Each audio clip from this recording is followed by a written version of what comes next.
Buat adik-adik gue yang umurnya 20-an, gue harap lu tidak melakukan 7 kesalahan ini di umur 20 tahun. Karena nanti lu akan ngerasain akibatnya di ujung umur 20 tahunan, di umur 29 ke 30 tahunan ini. Akibatnya hidup lu tuh kemungkinan besar bakal punya banyak masalah, banyak hutang, dan kekurangan uang. 7 hal ini krusial banget, jangan sampai lu lakukan. Ini adalah saran dari orang yang udah mau habis umur 20-nya di umur 29. Gue berasa kayak mau mati besok ya. Nggak, ini gue saran dari lu biar lu nggak ngelakuin kesalahan yang banyak gue liatin dan ada beberapa yang gue lakukan. Apa aja kesalahannya? Langsung simak sampai habis. Balik lagi bareng gue Ogut di Muda Cuma Sekali, karena kita nggak tambah muda. Buat lo yang baru pertama kali sini, kenalin gue Ogut Muda Cuma Sekali. Gue seorang content creator dan pemilik bisnis. Bisnis gue apa? Lo bisa cek di deskripsi. Channel ini ngebantu anak-anak muda di Indonesia untuk bisa ngasilin 100 juta pertama dari social media. Di video kali ini gue akan ngerinciin 7 hal yang harus lo hindarin di umur 20 tahunan, biar nanti di penghujung umur 20 tahun lo nggak nyesal. Kita akan langsung mulai dari yang pertama. Please banget jangan lakuin hal yang pertama ini, yaitu tergantung sama orang tua. Maksud gue dari tergantung ini adalah bukan dari finansial tok ya, tapi lu tergantung sama orang tua dalam hal mengambil keputusan, terus abis itu menyelesaikan sebuah masalah, dan membeli keinginan lu. Kalau misalnya lu umur 20-an dan lu lagi merintis sesuatu bisnis, kebetulan orang tua lu ada uang dan masih makmur, lu masih makan sama orang tua, masih tinggal sama orang tua, itu totally fine. Tapi yang salah adalah kalau lu pengen beli mobil baru, pengen beli jam tangan baru, pengen beli iPhone baru, lu minta sama orang tua lu dan lu udah 20-an, udah berbulu gitu loh. Malu kali. Alasannya kenapa lu itu gak boleh tergantung sama orang tua, ingat, orang tua kita gak hidup selamanya. Gak ada yang tahu, mungkin mereka besok meninggal, lusa, minggu depan, atau tahun depan. Gak ada yang tahu. Kalau misalnya lu masih tergantung sama orang tua, saat mereka udah nggak ada, lu bergantung sama siapa lagi? Yang ada lu jadi benalu sama saudara-saudara lu. Harusnya, apalagi cowok, lu harusnya bisa jadi orang yang menjadi topangan dari banyak-banyak orang, keluarga lu, atau masyarakat. Kalau misalnya lu masih tergantung sama orang tua, mau sampai kapan lu bisa berdiri sendiri sebagai cowok atau sebagai orang individu yang punya akal? Kesalahan yang kedua adalah FOMO. Fear of missing out. Gue banyak banget ngeliatin teman-teman gue pun pernah FOMO di umur 20-an. FOMO ini bikin kita tuh banyak kehilangan uang, yang sebenarnya nggak gitu perlu ya. Terus terang gue pernah FOMO di tahun 2017-2018, gue pernah FOMO Bitcoin. Gue masukin uang, waktu dulu pacar gue ya, 6 juta, terus habis itu jadi 32 juta, habis itu flop, karena di tahun 2018 BTC turun banget dari 280 juta, jadi berapa gitu gue lupa, 80 juta kalau nggak salah. Uang gue jadi tinggal 200 ribu, karena gue juga dulu investnya di Bitcoin Gold, Bitcoin Cash, XRP kalau nggak salah, sama NXT, dan itu hancur banget, akhirnya gagal. Lah itu karena FOMO. Pesan gue adalah lu jangan FOMO sama apapun ini, tren apapun, jangan pernah FOMO. Kenapa? Karena lu bakalan kehilangan uang. Lagi trennya saham, ikutin saham. FOMO lagi trennya Brompton, ikutin Brompton. Yang lebih parah lagi, FOMO, abis itu uangnya minjem. Ya gue juga goblik sih dulu. Waktu mau main Bitcoin, itu uangnya minjem sama istri gue ya kan. Untungnya pacar gue waktu itu udah jadi istri gue sekarang ya kan. Akhirnya nggak suruh balikin, akhirnya balik modal kan dia, gue beli macam-macam setelah gue udah hasilin uang gitu. Buat lu jangan pernah FOMO sama sekali dalam beli barang, dalam investasi, dalam buka bisnis, apapun itu. Please banget jangan FOMO. Tidak ada namanya kayak cepat, tidak ada kayak itu proses. Jadi lu janganlah FOMO. Yang ketiga yaitu tidak ada yang namanya cinta abadi. Tidak ada, kecuali cinta ibu terhadap anaknya, bapak terhadap anaknya, tidak ada. Jadi buat lu nih yang umur-umur 20 tahunan udah galau, pasangan lu diselingkuhin orang lain gitu, galau, mampus rasanya kayak mau bunuh diri, ayo come on, wake up bro, wake up. Tetap buat yang laki-laki nih ya, kalian laki-laki nih jangan pernah mau diperdaya cinta gitu loh. Masih banyak ikan di laut. Kalau misalnya lu tahu populasi wanita itu lebih banyak daripada pria, lu bisa memilih. Jadi jangan cuman gara-gara sakitan satu gara-gara orang, gara-gara wanita, lu jadi nggak semangat, jadi nggak pengen kerja, nggak pengen belajar lagi lebih banyak. Alhasil ya lu stuck gitu-gitu aja cuman gara-gara lawan jenis. Lu ngerasa kayak, oh dia tuh hobinya sama kayak gua, selera musiknya sama kayak gua, wah ini benar-benar soulmate gua. Tai kucing, nggak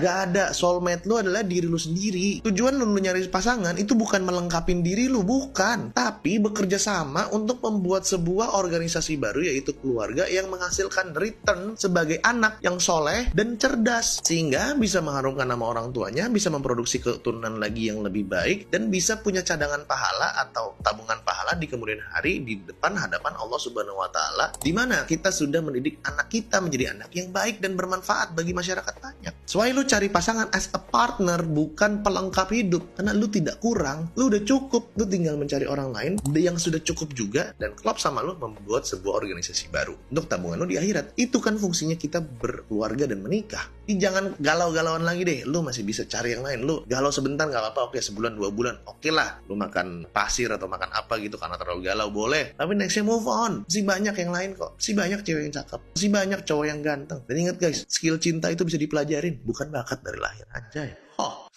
Jangan lakukan hal yang keempat, yaitu adalah menetap pada satu pekerjaan. Di umur awal 20-an gue banyak banget ngelihat teman-teman gue yang udah dapat kerja enak, udah kerja nyaman, akhirnya dia merasa, oh udah gue di sini aja, akhirnya dia nggak cari pekerjaan lain. Apalagi di umur 20-an awal ya, sebelum 25, lu tuh menurut gua nggak boleh stay sama satu pekerjaan. Kalau lu bukan pekerjaan freelance atau lu bisnis sendiri ya. Kalau bisnis sendiri atau freelance ya lu harus fokus. Tapi lu belum tahu mau ngapain, lu kerja di satu perusahaan, habis itu lu stay di situ terus. Nggak. Menurut gua, lu harus coba banyak hal di umur 20-an. Kenapa? Karena biar lu bisa benar-benar tahu the true calling atau panggilan pekerjaan yang benar-benar sejatinya buat lu tuh apa. Kalau lu nggak pernah cobain banyak hal, lu nggak akan pernah tahu mana yang paling the best buat gua nih pekerjaan. Sama kayak makanan, kalau seumur hidup lu cuman pernah makannya rendang aja, gimana lu bisa tahu bahwa makanan favorit lu adalah rendang? Lu kan harus cobain lain-lain kan, ayam pop, gulai ikan, kepala ikan, sop kambing, kepiting dan lain-lain, sampai akhirnya lu nyobain sesuatu dan lu bilang bahwa gua paling suka makanan favorit gua adalah ayam pop. Itu valid karena lu udah nyobain sesuatu. Nah, di awal-awal 20-an lu harus cobain berbagai macam hal. Gak melulu harus kerja di kantor ya. Bisa aja kayak gua nih, gua pernah kerja di kantor, gua pernah jualan ayam bakar, gue pernah jualan kurban, gue pernah jualan marning, gue pernah jualan coklat, gue pernah laundry sepatu, gue pernah jadi joki tugas, gue pernah buka jasa benerin komputer, dan sebagainya macamnya. Jadi lu harus cobain banyak hal. Jangan melulu jadi teacher's pet atau peliharaan dosen atau peliharaan guru yang dimana lu cuma ngejar skor doang, tapi pengalaman lu tuh minim. Jangan banget, oke?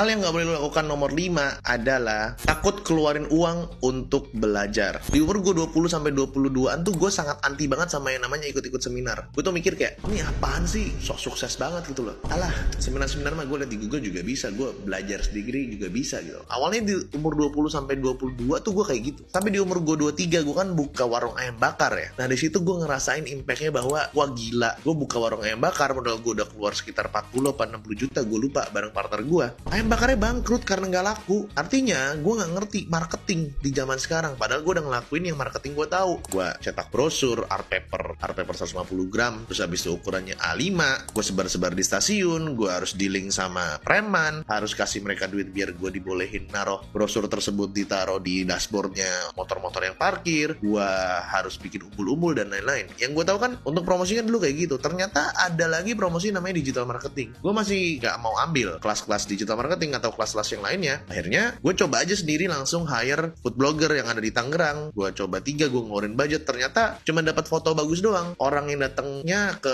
restoran gue sih atau ke warung gue sih nggak ada sama sekali ya. Nah berarti kan gue salah strategi di sini. Sampai akhirnya pas gue udah jadi content creator dan alhamdulillah boom gara-gara video 6 pertanyaan jebakan HRD, gue mulai investasi di otak gue, yaitu gue belajar digital marketing, belajar Facebook Ads dan lain-lain. Kalau nggak salah kalau udah di total mungkin gue udah beli seminar atau workshop atau kelas online sekitar 100 sampai 200 juta seumur hidup gue. Nah setelah gue ikutan kelas atau seminar tersebut, gue tuh jadi lebih cepat progresnya. Kenapa? Karena gue belajar dari pengalaman orang-orang yang udah praktekin ilmu-ilmu, dan mereka akan memilih mana yang berhasil, mana yang gagal, mana yang berhasil, mana yang gagal. Nah kita bayar, beli waktunya mereka untuk ngasih tahu ke kita mana yang cocok, mana yang enggak. Dengan begitu kita lebih hemat banyak uang. Nah lu nggak boleh pelit di sini. Di awal 20-an sampai ke 30-an yang nyelamatin kita tuh bukannya sebenarnya kita punya uang banyak diinvestasikan, enggak, tapi kita punya ilmu dan skill. Karena ingat quotes gue baik-baik. Kalau misalnya lu suka, lu screenshot, lu tag gue di sosial media lu, di Instagram, kalau lu suka sama quotes ini. Harta itu kita yang jaga, tapi ilmu